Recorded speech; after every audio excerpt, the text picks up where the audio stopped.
やべ、くしゃみ出そう。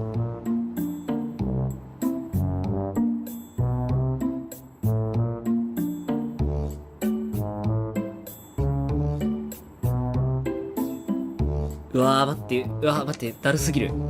ちょっと待って、くしゃみ出そうって言ったらさ、たまこがいつもさ、わーわーわーって言ってさ、邪魔してくんだよな。それで出なくなってさ、すっげー、イライラするのを今思い出してさ、頭の中でわーわー言われたからもう出なくなったわ、くしゃみ。最悪すぎる。